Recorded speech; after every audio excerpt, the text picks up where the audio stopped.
Good afternoon. Today I will be addressing the topic of the major impacts on a person's perception.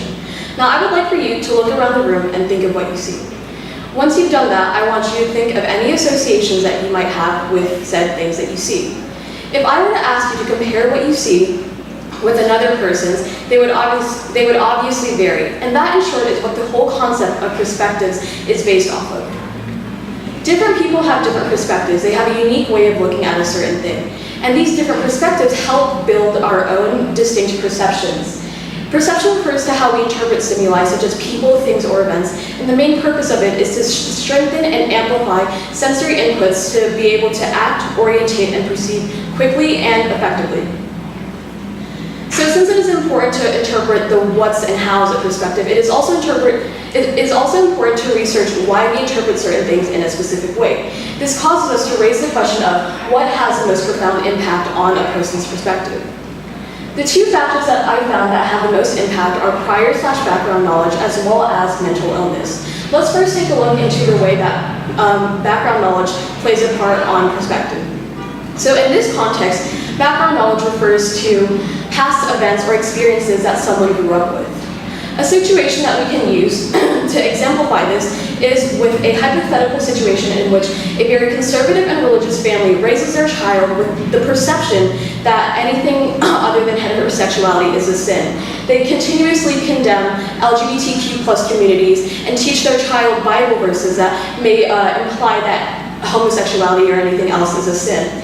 This child grows up to hold a resentment towards the LGBTQ+ community because of the way that they were raised, because of how their parents embedded this type of thinking into their mind. A study done by the Pew Research Center shows that only 35% of white evangelical Protestants support same-sex marriage. Of the majority that oppose same-sex marriage, they attributed their opinion to their religious upbringing.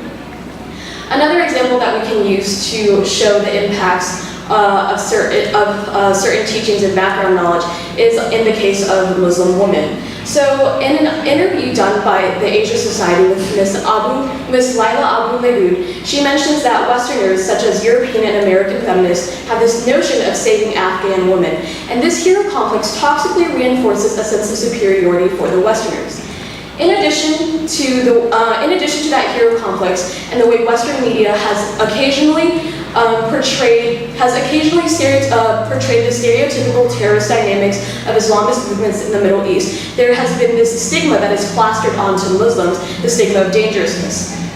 And this stigma has been constantly enforced due to people's long exposure to it. And Westerners' long exposure to it causes them to have this specific perception on Muslims. And it's based off of the stigma. It's hard for them to change this perception because of how long they've been exposed to it and because of how strongly they feel for something. But there can only be one winner in this so-called competition of what has the most impact on a person's perspective, and that is mental illness. The winner is mental illness. So the way that our perception works is our sensory organs get signals through neurotransmitters and then send that information through our nervous system to our brains. But then mental illnesses change the chemical messaging system as well as alter the structure of the brain. So, for example, let's take schizophrenia. Schizophrenia is one of the most debilitating mental illnesses that a person can be diagnosed with. It's caused by an excess of the neurotransmitter dopamine and results in hallucinations and delusions as well as impaired speech. This connects back to the topic of perception because hallucinations and illusions are an indication of a skewed and blurred perception. They don't have a grasp on what's real and what isn't. To see the extent of schizophrenia, let's take the example of Laura Pogliano's son, Zach, who was diagnosed with schizophrenia at the age of 18. He suffered from fantasies such as his mother reported him calling 911 numerous times with reports of him getting shot or of him having a heart attack. He suffered from the delusion that his mother was a robot and he thought someone was continuously following him around. The paranoia that is also associated with schizophrenia causes him to sleep with a butcher knife under his pillow.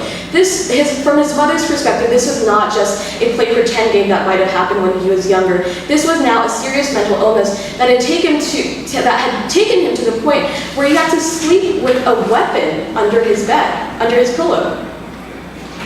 Schizophrenia is also apparent in the case of Alice in Wonderland and Alice with the Looking Glass. So it is improbable to say that Alice's creation of Wonderland and the Looking Glass, it was only a result of her active childhood imagination, because she shows indications of schizophrenia. For example, she suffers from avid hallucinations, she has engaging conversation with her cat of all things, as well as this adamant need to play pretend.